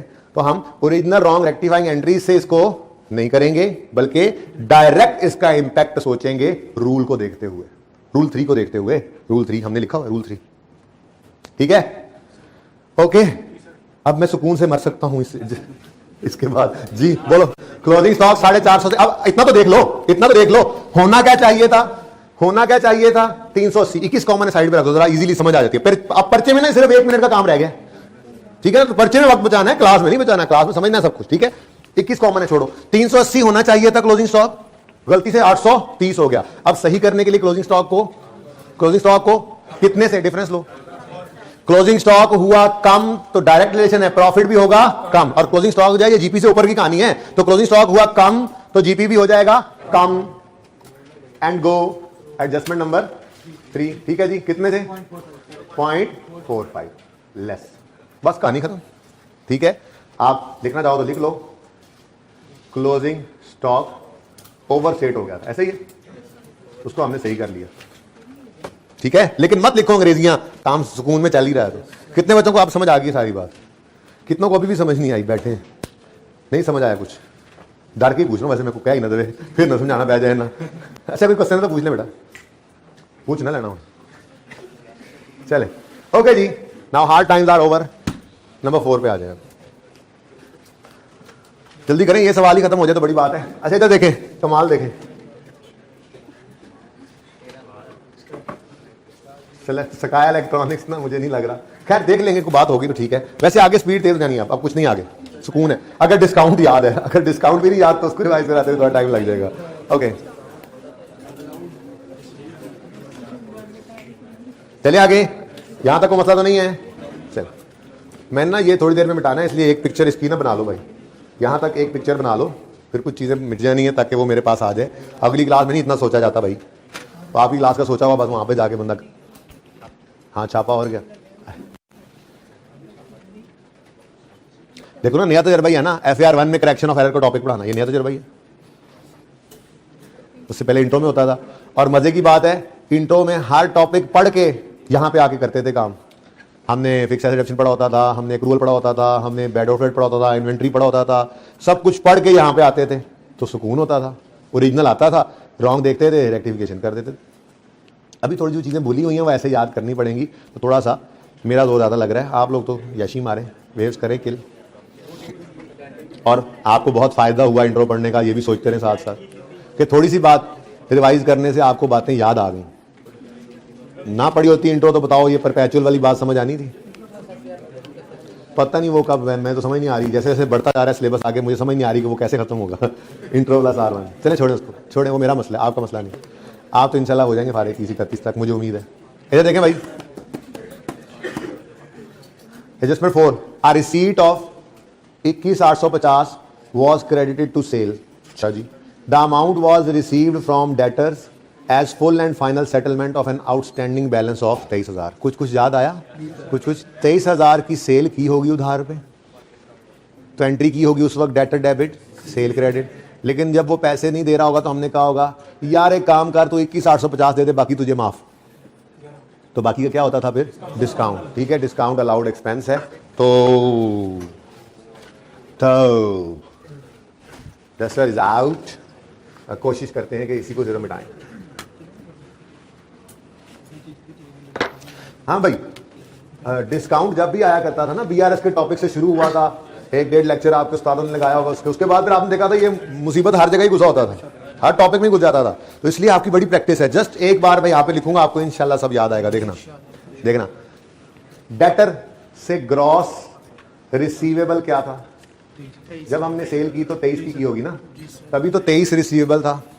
लेकिन नेट रिसीव कितना कर रहे हो, नेट रिसीव्ड 21,800, ये देखो पढ़ के देखो, आ रिसीट ऑफ 21,850, तो रिसीट हुई है 21,850, पैसे कितने आए 21,850। ठीक है, अब सवाल में उसने क्या कहा, देखो वॉज क्रेडिट ना, ये रॉन्ग एंट्री, ये बाद में देखते हैं। ठीक है, पहले ओरिजिनल तो कर लें। ओके, ये ब्रैकेट को फिलहाल साइड में रखो, ये रॉन्ग है। द अमाउंट वॉज रिसीव, यानी द अमाउंट मतलब 21,850 was receive from a debtor as full and final settlement of an outstanding balance of, यानी ये 23 का बैलेंस था, फुल एंड फाइनल सेटलमेंट उसकी हो गई 21,850 में, यानी 23 वाले डेटर ने हमें कितने दिए 21,850। भागा नहीं है, नजर आ रहा है कि हमने रिसीव किए पैसे और फुल एंड फाइनल सेटलमेंट हमने किया, मतलब ये डिस्काउंट होता है। अच्छा अल्टीमेटली है तो एक्सपेंस ही, बहरहाल लेकिन यहाँ पर आप क्या करोगे, 1150 आपने उसको कर दिया माफ, तो ये क्या है जी, डिस्काउंट अलाउड एक्सपेंस। ठीक है, अब इसकी एंट्री क्या बना करती थी, इसकी एंट्री होती थी, इसकी एंट्री होती थी कैश या बैंक डेबिट 21,850, यही है ना रिसीट का मतलब। अब डेटर कितने का था, अब ये तो नहीं करोगे ना आप 21,850 को जी ये फुल एंड फाइनल सेटलमेंट कल को, नहीं तुम्हारे कुछ रहते हैं, नहीं, हमने कहा 23,000 का डेटर अब खत्म, 23,000 का डेटर अब खत्म, उसने दिए 21,850, तो बाकी 1150 फिर आपका, देखो ना इधर देखो, 23 आने थे 21 आए, नफा या नुकसान, नुकसान हुआ। 23 आने थे, जिस बंदे ने 23 देने थे उसने सिर्फ 21 दिए, तो ये हमारा खर्चा हो गया ना भाई, तो इस खर्चे को कहा जाता है डिस्काउंट अलाउड एक्सपेंस, जो कि प्रॉफिट एंड लॉस में जाया करता है। ठीक है जी, तो कुछ याद आया डिस्काउंट? ये है ओरिजिनल एंट्री, होना तो ये चाहिए था। क्या हुआ भाई? जरा पिछली एंट्री ना दिमाग में सिर्फ करो, वो कर नहीं रहा मैं, अब बिल्कुल बचपन में चले जाएंगे। जब सेल की होगी हमने तो 23,000 की सेल उधार पे की होगी ना, सो डेटर डेबिट सेल क्रेडिट हुआ होगा 23,000 से, ठीक है। अब जब पैसे देने की बारी आई तो 23 वाले ने 21,850 ही दिया बस, तो फिर 1150 डिस्काउंट, ठीक है। अब ये होना चाहिए जब इस की सिचुएशन आए ना कि 23 वाला 21 देकर जाए तो ये एंट्री बनती है, ये समझते हो? अब उसने क्या किया, चेक करो भाई का काम, चेक करो, लगता है इंट्रो एग्जाम थी इसकी भाई की। Receipt of 21,850 was credited to, कमाल करते हो भाई, जान ही निकाल दी तुमने तो सारे कॉन्सेप्ट की। कैश या बैंक डेबिट तो सही हो गया ना, सेल्स क्रेडिट, हाँ ओरिजिनल दोबारा लिख दिया, ओके, जिस बात की बहुत होगा। 21,850 स्टार जरा हटना, 21,850 सीर कहीं ली थी ना, अब बोलो नहीं दोबारा, ये थर्ड एडजस्टमेंट है, उसका जो करना था वो कर लिया हमने। अच्छा अब भाई सही है, देखो एक असूल शायद आपको भूल रहा हो रेक्टिफिकेशन का, कि जिस एंड के बारे में सवाल खामोश हो वो हमेशा सही होता है। रॉन्ग एंट्री में जिस इम्पैक्ट के बारे में सवाल खामोश हो वो हमेशा सही होता है। याद आ रही हैं बातें? तो कैश आप कहोगे जी कैश कैसे आपने डेबिट कर दिया? पहली बात तो कैश की गलती अकाउंटेंट करता नहीं है, नॉर्मली करता ही नहीं है, क्योंकि कैश आया डेबिट गया क्रेडिट, ये तो उसको समझ, जिसकी इंट्रो एग्जाम था उसको ये तो पता ही है, पहली 2-4 क्लास में तो बैठा था, फिर एग्जामिनेशन का रोला पड़ा था, उसको ये पता है कैश आया तो डेबिट, जाए तो क्रेडिट, बस। तो कैश की गलती नॉर्मली वो करता भी नहीं है। लेकिन इससे भी बड़ा उसूल क्या है, रॉन्ग एंट्री में उसने कहा वॉज क्रेडिटेड टू सेल, यानी कि डेटर क्रेडिट करने के बजाय कर दिया सेल। असल में ना ये एंट्री तोड़ के करो तो क्या बनता है, cash debit debtor credit 21,850, discount allowed expense debit debtor credit 1150, तोड़ के करें तो मैंने कंबाइन की हुई है। तो उसने करना था कैश डेबिट डेटर क्रेडिट, कर गया कैश डेबिट सेल क्रेडिट। अब आप कहोगे जी सर उसने तो कहा सिर्फ सेल के बारे में क्रेडिट हुआ है, डेटर ये कैश डेबिट का तो बताया ही नहीं। तो ये ना कहना कैश की गलती अकाउंटेंट नहीं करता, कभी कर भी तो सकता है। ज्यादा बड़ा उसूल क्या है हमारे रेक्टिफिकेशन के टॉपिक का, रॉन्ग एंट्री के जिस इंपैक्ट के बारे में सवाल खामोश हो उसे सही अज्यूम करना है। ओके क्लियर, सही है, चलें आगे। तो फिर रेक्टिफिकेशन करवा दो भाई। कैश डेबिट होना था, हम तो तरतीब से चलेंगे बचपन में जैसे, ठीक है। कैश डेबिट होना था, हो गया, कुछ ना करो, कुछ ना करो। डिस्काउंट डेबिट होना था, नहीं करो डेबिट, डिस्क ऑल एक्स प्रॉफिट एंड लॉस वाला आइटम आ गया, माशाल्लाह माशाल्लाह सुभान अल्लाह, नंबर आ गए। ये नंबर है ना भाई, जीपी को एनपी को हिट करने वाले को फिगर मिल जाए तो खुश हो जाएंगे, वाह वाह सुभान अल्लाह, फिगर मिल गई, नंबर मिलेंगे, ठीक है। डिस्काउंट लॉस एक्सपेंस डेबिट होना था, नहीं हुआ, कर दिया। डेटर क्रेडिट होना था 23,000 से, नहीं हुआ, कर दो। हाँ हाँ, कितने से, क्या मतलब, किसने कहा? देखो 1150 से क्या, बाकी 21,850 से क्या डेटर क्रेडिट हुआ है? यही तो कमाल की बात है। रॉन्ग एंट्री में कह रहा है वॉज क्रेडिट टू सेल, ये लिखा था ना वॉज क्रेडिट टू डेटर, तो फिर आपकी बात सही थी, ठीक है। तोड़ के एंट्री करनी है, तोड़ के कर लो। कैश डेबिट डेटर क्रेडिट होना था, कैश डेबिट सेल क्रेडिट हो गया, तो पहले तो इसको सही करेंगे, ठीक है। हाँ, डेटर को क्रेडिट करेंगे और सेल गलत क्रेडिट हुई उसको डेबिट करेंगे, लेकिन मैंने कंबाइन कर दी थी एंट्री। डेटर 23,000 और सेल गलत क्रेडिट हुई पड़ी है, डेबिट कर दो 21,800, माशाल्लाह माशाल्लाह सुभान अल्लाह। क्योंकि बैलेंस शीट का आइटम तो हमें को सरोकार है नहीं, हम तो इस वक्त जो है वो शिकारी बने हुए हैं जिस फिगर पे भी profit and loss income statement आए उसके लिए, ठीक है। तो हमें शिकार मिला और उस शिकार ने कहा सेल्स और डिस्काउंट अलाउड एक्सपेंस। अब ये दोनों शिकार ना अलग अलग हंडिया में पकाने हैं, ठीक है। सेल ने हिट करना है सिर्फ जीपी को, अल्टीमेटली नेट प्रॉफिट करना है, लेकिन वो हम साथ कर ही नहीं रहे, ठीक है। और डिस्काउंट अलाउड एक्सपेंस ने सिर्फ नेट प्रॉफिट वेट करना है, जीपी को हिट। तो दोनों को पहले डिस्काउंट अलाउड ले लो। हाँ भाई, एक्सपेंस बढ़ गया, एक्सपेंस बढ़ गया, प्रॉफिट क्या हो जाएगा, कम। डिस्काउंट अलाउड एक्सपेंस है तो नेट प्रॉफिट की बात करेंगे, ठीक है। तो नेट प्रॉफिट नहीं तरतीब से, डिस्काउंट अलाउड एक्सपेंस डेबिट मतलब बढ़ा, एक्सपेंस का डेबिट। रेक्टिफाइंग एंट्री देखेंगे, हमने जो गलती सही की उसका इंपैक्ट ये हमने किया ना, ये होना था, ये हुआ पड़ा है, ये हमने किया है, इसका इंपैक्ट बताना है प्रॉफिट पे। तो हमने डिस्काउंट अलाउड एक्सपेंस को बढ़ाया, एक्सपेंस बढ़ने से प्रॉफिट, लेकिन डिस्काउंट अलाउड एक्सपेंस इधर आता है तो फिर सिर्फ नेट प्रॉफिट को हिट करेगा, ठीक है। तो एक्सपेंस बढ़ने से प्रॉफिट, एडजस्टमेंट नंबर 4 पे ही पहुंचे हैं अभी। अच्छा जी, डिस्काउंट अलाउड एक्सपेंस काफी है, बस इतना भी लिख देना। वैसे तो इतना भी लिख देना काफी था। कितना भाई? 1.1। हाँ एग्जैक्ट बताओ, वरना बाद में ऐसी ना हो मैच ना हो एंड में। ये क्या करो जी, लेस, सही है जी, वाह वाह, नंबर मिले, सही कह रहे हो। उसके बाद शिकारी आया और दूसरा शिकार किया, sales debit, sales income debit कम, डेबिट कम, इनकम क्या हो रही है, कम, गलत इनकम रिकॉर्ड की ना, सेल गलत रिकॉर्ड की, तो रिवर्स कर रहे हैं तो इनकम कम ही कर रहे हैं ना, तो इनकम को किया कम तो प्रॉफिट बढ़ जाएगा, फिर इनकम कम हो रही है तो प्रॉफिट भी कम ही होगा, तो less. Adjustment number 4, sale reverse. आपके लिए लिखा पर्चे में इतना काफी है, बार बार कह रहा हूं, फिर भी आप लोग पर्चे में लिख के आएंगे, मुझे पता है, इसीलिए मैं कभी कभी दिल करता है ना ही लिखा करूं। 21.85 सही है, गोइंग वेल। चले नंबर 5 एडजस्टमेंट नंबर 5, ये एडजस्टमेंट नंबर 4 थी, बल्कि ये यहां से ही शुरू हो गई थी, एडजस्टमेंट नंबर 4, ठीक है ना। वो 3 जो है ना, 3 वो हमने डायरेक्ट कर लिया था। क्या किया था हमने? क्लोजिंग स्टॉक को 450 से कम किया था, तो जीपी बढ़ गया था बस। सॉरी यार, ये मैं भूल के कह गया, कि मैं आपको चेक नहीं कर रहा, सॉरी, माय मिस्टेक। अच्छा जी, लो भाई अगली एडजस्टमेंट पढ़ो भाई, आ जाओ भाई 5 वाले। Goods having sale value of 45 were used for office repairs. रुक जाओ, पहले तो ये बताओ, गुड्स का मतलब होता है फॉर सेलिंग पर्पस, मतलब हमारी हार्डवेयर की दुकान है, ठीक है, और हमें अपनी ही दुकान में एक एसी खराब हुआ, उसके लिए कुछ जो है वो सामान चाहिए था। साथ वाली दुकान से लेंगे या खुद अपने से उठा लेंगे?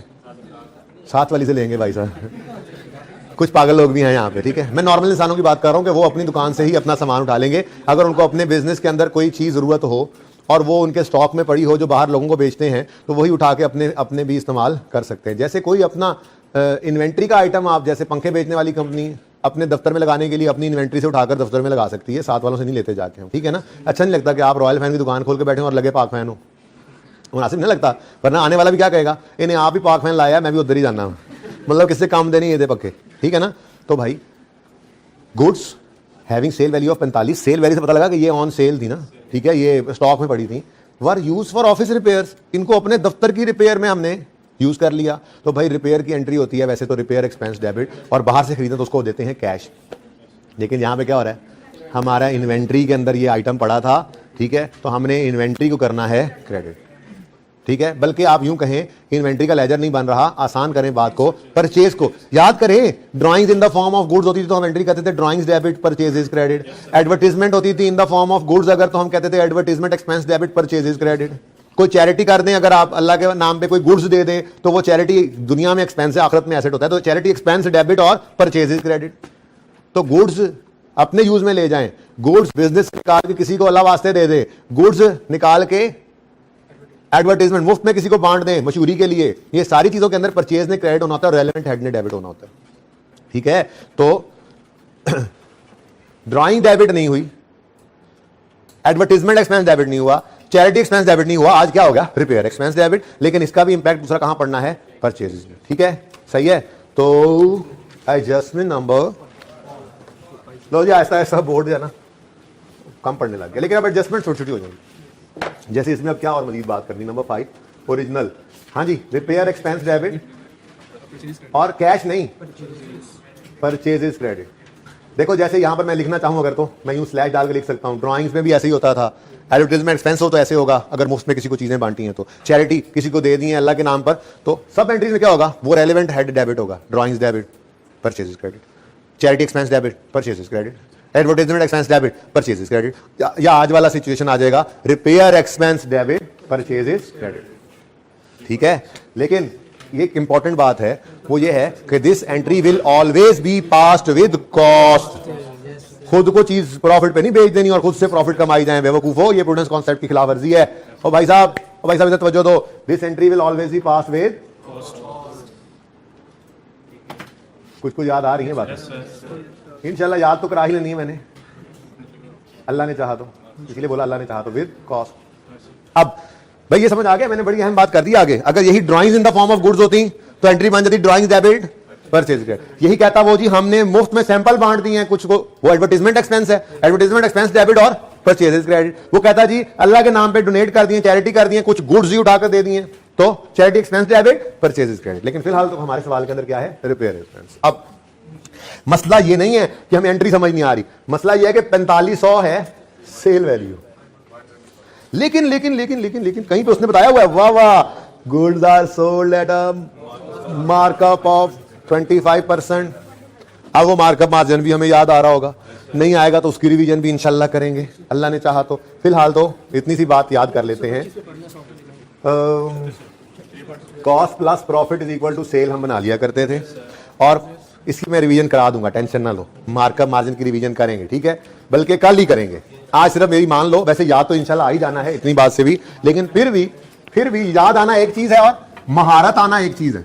तो हम महारत लाने के लिए को 8-10 सवाल वही वाले जो मैं इंट्रो में करवाता था और वहां कहता था कि FAR 1 से उठा के लाया हूं, वो आज FAR 1 में करेंगे। वो अलग बात है कि पहले सिंगल एंट्री के लिए वो रिवीजन करते थे, आज भी करनी तो पड़ेगी ही, क्योंकि इस टॉपिक में या आगे कहीं ना कहीं इसमें इस्तेमाल होते ही रहने, ठीक है। तो we will revise markup margin इंशाल्लाह फ्रॉम टुमारो, अल्लाह करे मुझे अब याद रहे, ओके, क्योंकि वो हैंडआउट, वरना हैंडआउट तो पड़ा ही है पिछला वाला जी। अब अगर प्रॉफिट की परसेंटेज लिंक्ड है कॉस्ट से, कॉस्ट प्लस 25, अगर ये कल रिवीजन करेंगे, फिलहाल लिख लो, अगर प्रॉफिट की परसेंटेज लिंक्ड है कॉस्ट से, तो कॉस्ट को लोगे 100, प्रॉफिट कितना है तो ये बन जाएगा 120। अब ये हमारी इक्वेशन है, और अगली बात है हमारा formula, given amount over given amount percentage into required. ये फॉर्मूला कहीं रिवाइज किया इस दफा हमने? अभी तक कर लिया है? ये तो कर ही लिया है, ये तो शायद 2-3 बार कहीं किया हो, नहीं किया ना, तो कर लेते हैं। सबसे पहला काम हम, ये वैसे कल रिवीजन करनी है हमने मार्कअप मार्जिन की, सबसे पहला काम इक्वेशन बनाएंगे। इक्वेशन बनाते हुए क्या रिवाइज भी हो जाएगी मार्कअप मार्जिन में से। इक्वेशन बनाते हुए क्या करना है, जिसके साथ परसेंटेज ऑफ प्रॉफिट लिंक्ड हो उसे 100 अज्यूम कर लेना है। हमारे सवाल में कॉस्ट प्लस लिखा हुआ उसमें, तो कॉस्ट को 100 अज्यूम किया, प्रॉफिट ऐड किया, 125 सेलिंग प्राइस हो गई, ठीक है। सेकंड काम क्या करेंगे, फॉर्मूला यूज करके, फॉर्मूला क्या होता था जी, रिक्वायर्ड अमाउंट जो हमें चाहिए, बोलो, हम करते थे उसको गिवन अमाउंट को डिवाइड करते थे गिवन की परसेंटेज से और मल्टीप्लाई करते थे रिक्वायर्ड की परसेंटेज से। कुछ याद आया? फॉर्मूला तो याद ही होगा, ये फॉर्मूला हमने वैसे यूज किया है मुझे लग रहा है।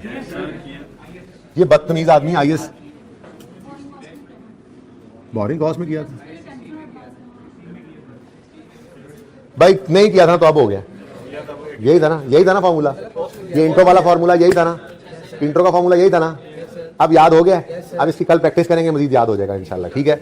अब मुझे बताओ हमें चाहिए क्या, किधर गया ये, कितना है जी सेलिंग प्राइस, कितनी है सेलिंग प्राइस, कितनी बताई उसने 4500। ये सेल वैल्यू पे पड़ा है, ये किस पे पड़ा है जी, given amount over given amount percentage 125 into required amount percentage 100, क्या आता है 3.6 कर लो, ठीक है जी। 3.6 से इधर देखो, 3.6 से रिपेयर डेबिट परचेज क्रेडिट करना था, ठीक है, लेकिन वो कह रहा है शुक्र है कुछ नहीं किया, वरना सही भी करना पड़ता। No entry has been made in the books, तो रॉन्ग एंट्री क्या हो गई, कुछ नहीं हुआ, तो रेक्टिफाइंग एंट्री क्या हो गई, ये जो करना था नहीं किया, कर लो, repair expense debit purchases credit 3.6।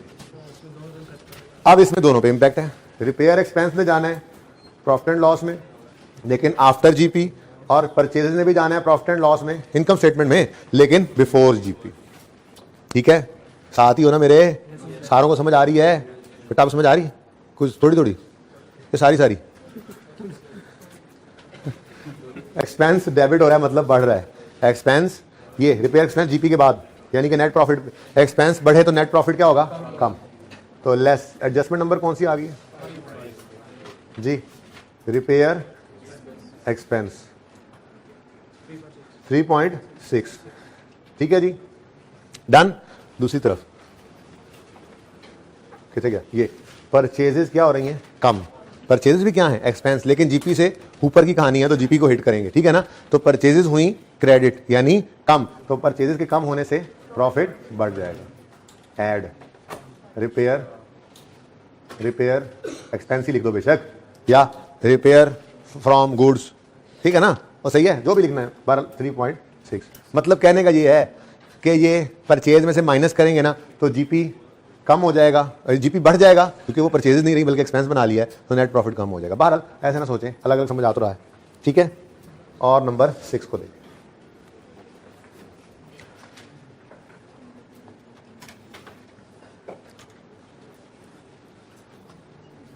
ये 6 आखिरी एडजस्टमेंट है, मेरी तरफ से, क्योंकि क्लास का टाइम खत्म हो रहा है। 7 आप कर लेंगे बड़ी आसानी से, 9 भी मैं डिस्कस कर गया हूं, रिपेयर वाली के साथ ही कर लेंगे आप। मसला आपको आना है परचेज रिटर्न का। मसला क्या है? परचेज रिटर्न को सेल रिटर्न बना लिया है, तो दोनों को अलग अलग सोचना, ठीक है ना। एंट्रियां करने की जरूरत नहीं है। आई एम टेलिंग यू, इसमें एंट्रीज करने की जरूरत, जस्ट सोचना परचेज रिटर्न का बढ़ना प्रॉफिट को कम करेगा या नहीं, ठीक है। तो ये 3 एडजस्टमेंट्स रह जाएंगी, इनको आपने यहाँ पे करना है फिलहाल, तो मैं ये एडजस्टमेंट करवा दूं।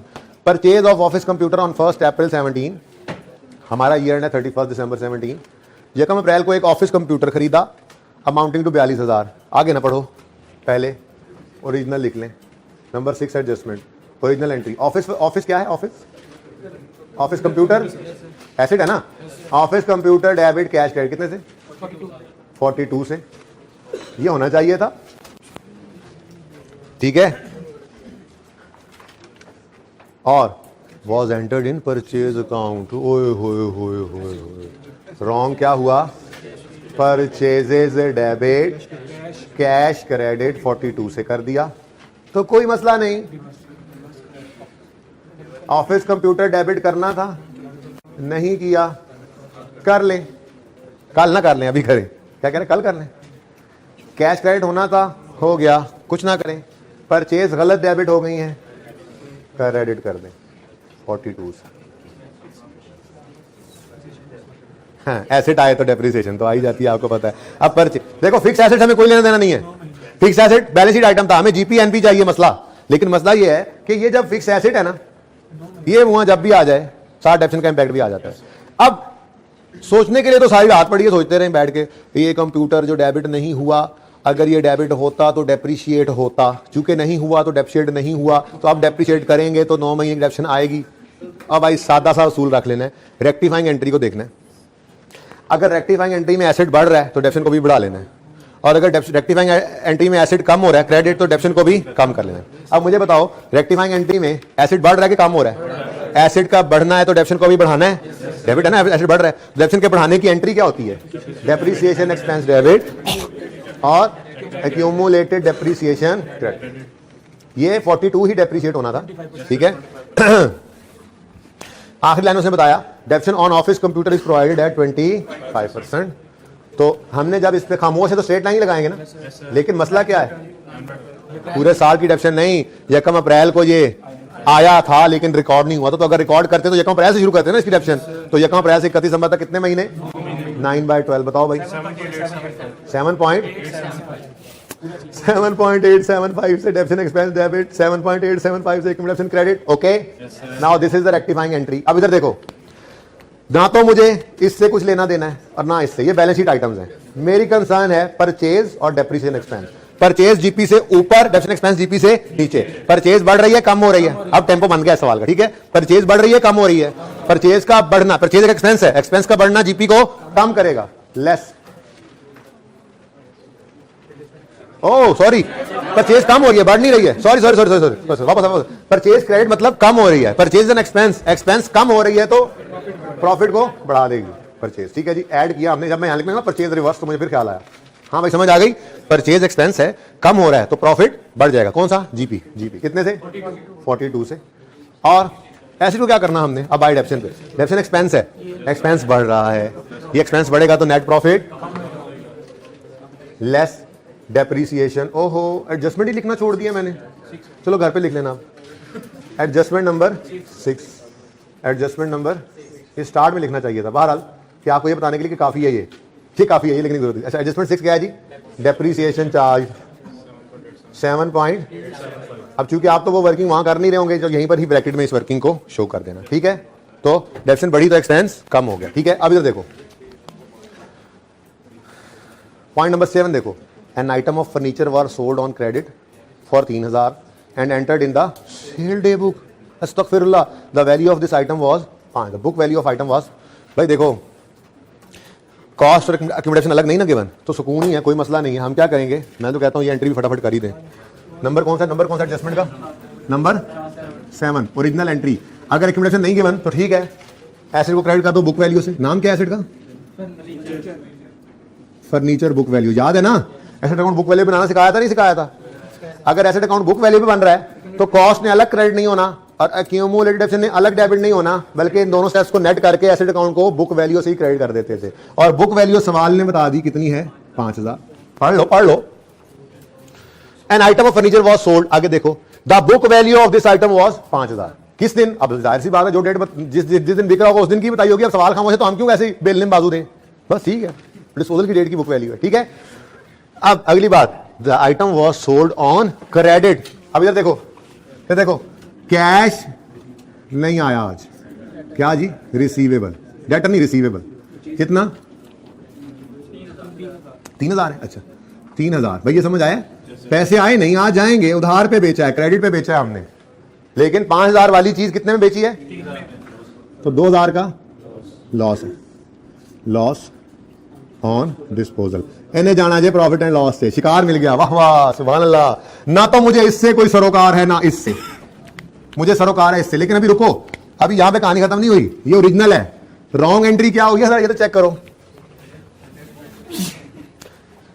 N item of was sold on credit and entered in sale day book, मतलब उसने एंट्री कर दी है डेटर डेबिट सेल क्रेडिट। उसने क्या एंट्री कर दी? रिसीवेबल डेबिट और सेल्स क्रेडिट।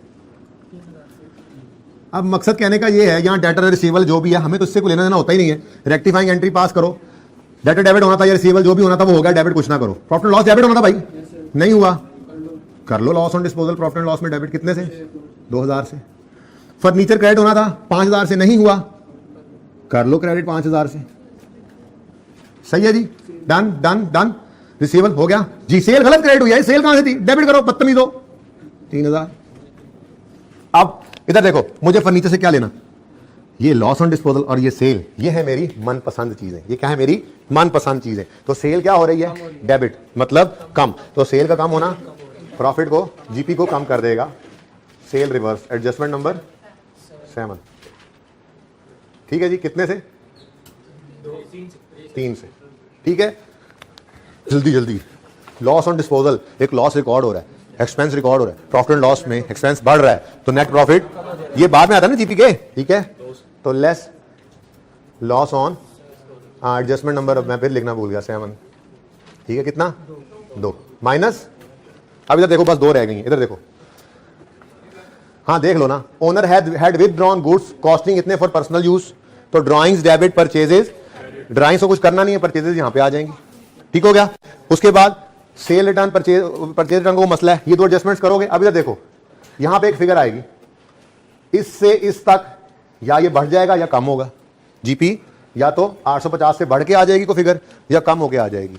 ये जो इंपैक्ट भी निकले, उस इंपैक्ट को यहां पर एक ही दफा ऐड या लेस करके आंसर निकालना, आपका आंसर बिल्कुल सेम आएगा। ठीक है, अब मुझे इस तस्वीर को खींच के रखना है, और कल वाली क्लास से पहले पहले इस तरह कौन नोट कर लेगा? इस तरह कर लोगे, ऐसा ही नोट हो। ठीक है, कितना नोट कर लेना, इसके नीचे 2-3 लाइनें छोड़ देना, इसके नीचे 2-3 लाइनें छोड़ देना। मैं यहां से आगे बात करूंगा, कोई एडजस्टमेंट नहीं करूंगा, ये सारी एडजस्टमेंट डिस्कस हैं, और ये दोनों पास पेपर में ही होमवर्क रहेंगे, कोई तीसरा फिलहाल नहीं दे रहा, इसको कंप्लीट भी करना है। अल्लाह हाफिज।